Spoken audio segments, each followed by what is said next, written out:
Hey, this is Mike with Bitcoin.com here in Tokyo, Japan at Satoshi's Vision Conference. I'm joined by Emin Gün, computer science professor at Cornell. How are you doing? Very good. Thank you for having me here. You're very welcome.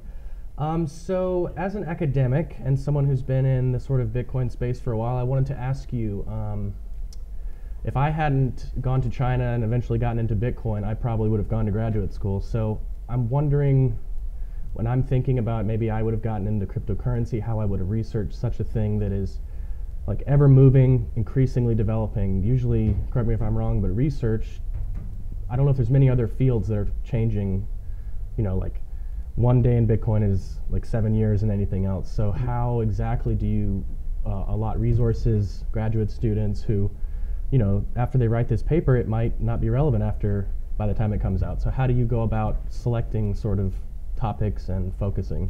Yeah, so it turns out that exact issue is a wonderful, wonderful thing to have. So prior to working on peer-to-peer systems, prior to working on cryptocurrencies, I actually worked on operating systems. That's the exact opposite of cryptocurrency. It's an incredibly slow-moving field. You would do your research, and you would just have to then sit there and wait for it to be adopted into the life cycle of the next OS effort, and that might take as many as a decade, as 10 years, as much as a decade, to really come to fruition. So I came from that world, and now in this new world, there's great adoption. So people are writing to us about things that we've barely started upon. So I'm getting daily calls from venture capitalists trying to sort of pick up the next idea before it's been done to completion yet in academia. So that kind of attention is wonderful. From the perspective of an academic, it can also be dangerous. So it can sucker you into doing things that are here and now, as opposed to timeless. So my personal guideline is to do those things that would not be done unless my group did them. That is, if there is already talent out there, if it is the next obvious thing, it shouldn't be a game of grab the next paper by saying the obvious thing. My group has never worked that way. We've never done the sort of the lowest hanging fruit, if you will. So instead, we try to do those things that are genuinely hard, that left to its own devices, industry would find very difficult to do, and need some advanced either viewpoint or some kind of other sort of unique toolkit that we have, and we try to focus on those. So that has put us with a time horizon that's different from developers. We don't compete with the developers. The developers might at times feel threatened by the fact that there's new stuff coming out, but we don't compete with them. We are looking further out than other people, and it puts my group in a pretty nice situation. So I guess if you were a grad student in my group, you would actually find it pretty nice, because you know that whatever you're working on is going to be adopted or at least examined critically by industry, because there's constant interest in this space. You know that you would be working on something relevant. You know that you wouldn't be working on some theorem, let's say, that may or may not ever see the light of day, or may not be read by more than 50 people. But then there's, of course, the price to pay for this relevance, which is you need to actually keep abreast of all the developments in the space. You need to make sure that you are plugged in.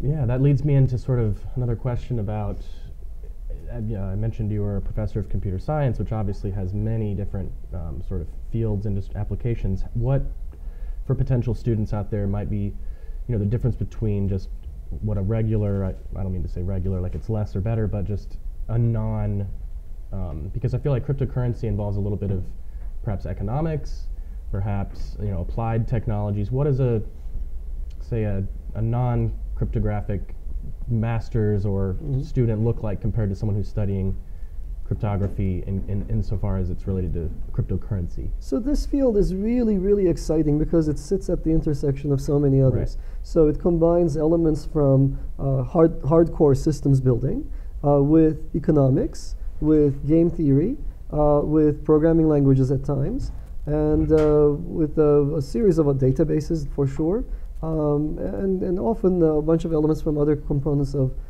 the sort of the computer science spectrum. So my particular place in the spectrum is very much towards the sort of the implementation side. If I could sort of try to map everybody onto a single linear scale, where on the left-hand side you have the people with the wizard hats, and on the right-hand side you have the wizard hats, the theoretical people who prove theorems and lemmas, And on the left-hand side, you have people who build stuff that works with hard hats. So I'm very proud of my hard hat. I'm very proud of being somebody who actually builds things that work, actually builds things that are firmly, feet on the ground, actual artifacts. So that's where I am. And indeed, operating in this space requires combining, results and techniques from multiple different fields, certainly economics, certainly game theory, and at times others.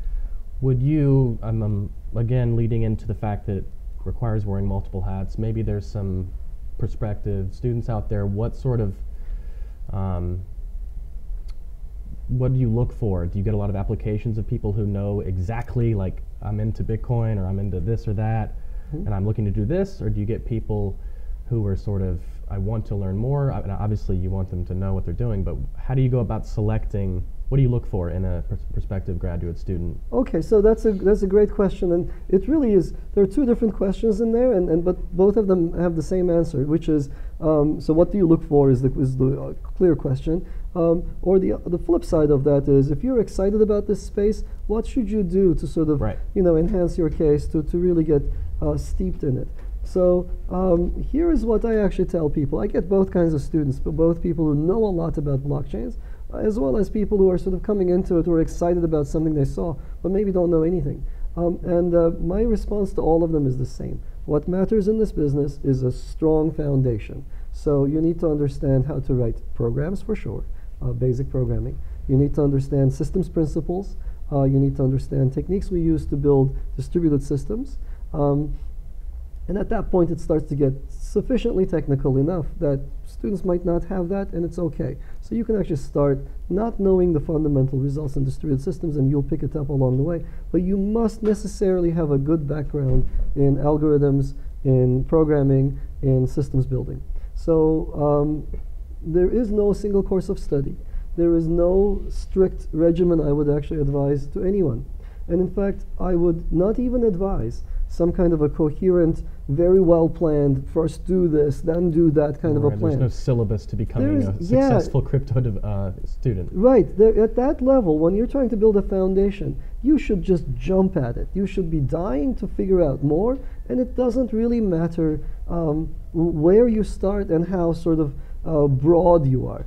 In fact, in this age of sort of short attention spans, it might sound weird that an educator is saying, just jump from topic to topic to topic. But it's true. I've thought about this quite a bit.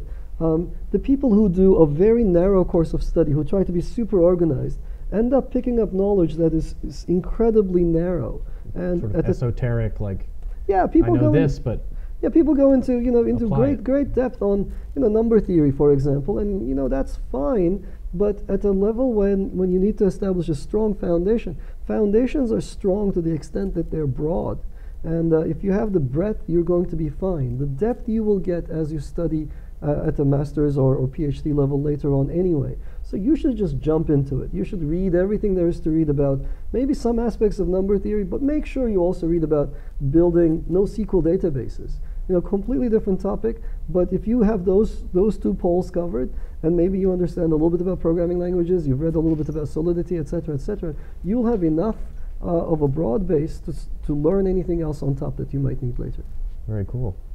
Sort of moving out from academia back into sort of the world of commerce and companies, are there any projects that you see, whether it's software, hardware, sort of what is your sort of outlook? What are you focusing on? What are you interested in right now in the Bitcoin space? Oh, everything everything related to infrastructure. So my group has been looking at sort of the big question of what should the infrastructure of blockchains be, and we are living at a very interesting time.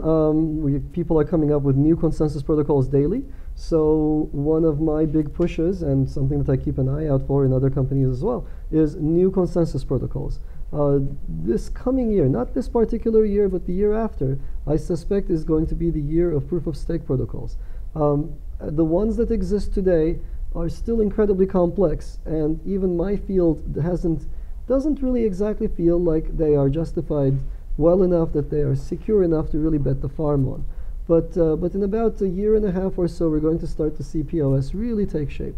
And I'm really excited about that family of algorithms. So my group is actually working on maybe not necessarily proof of stake, but certainly better consensus protocols. I'm super excited about those. I'm also excited about the lowest tier, which is the communications tier, the network tier. How do we make nodes communicate with each other supremely fast at high throughput with low latency? How do we get data from the financial data from people who have it to people who demand it? So we're spending a lot of cycles on this, and it's an often overlooked piece of the puzzle here that people haven't really looked critically at the network layer. You mentioned nodes. Do you feel like other than relaying information, nodes perhaps are untapped? Is there anything we can do with nodes that maybe people don't usually notice or think about? Sure. So we in fact have a project that was unveiled this morning. It's called Blocks Route. And we've been actually examining the following premise. What if you had a large group of nodes centrally managed, and before people tune off, how about they were centrally managed, but they were trustless? That is, they could not misbehave.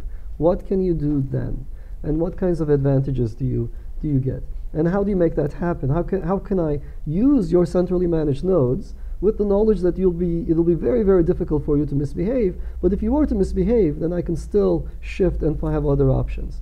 That's a very intriguing question, and that's one of the core questions that we answer with the Blocks Route project. We want to be essentially the infrastructure provider to all the myriad of coins out there, provide them with the ability to send data from one location to another supremely fast. Okay, and appreciate it. Before we wrap up, if that project, any of your other projects other than the traditional social media or something, how can someone learn more about that, get in touch with you, follow you? Sure. The easiest way to follow what's going on is probably to look at my blog. It's hackingdistributed.com.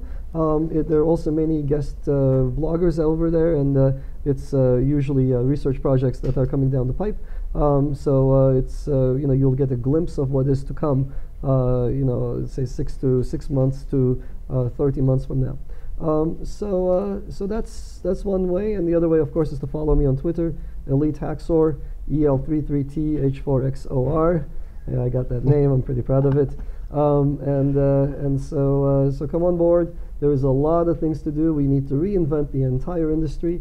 We need to reinvent the back office. We are in the process of reinventing the back offices, which I think is kind of boring, really, and it's kind of a geeky thing to do. But much more importantly, this new technology is going to give rise to a series of new businesses that are only possible with blockchains. And so there's a lot of excitement coming up ahead, and be part of it. All right, Emin Gün, sir, thank you very much. Thank you, Mike. Thank you, Satoshi's Vision. We're out for now from Tokyo.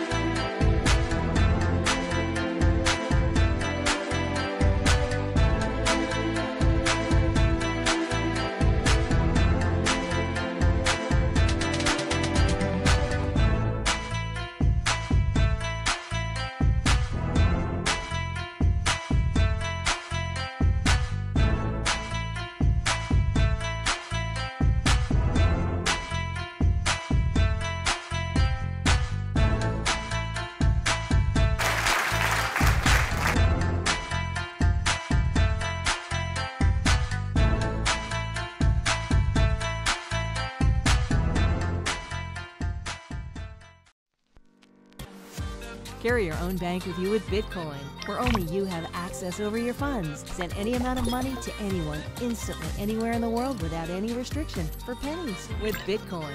Bitcoin.com's wallet offers a secure and simple interface in multiple languages and currencies. Download the Bitcoin.com wallet today.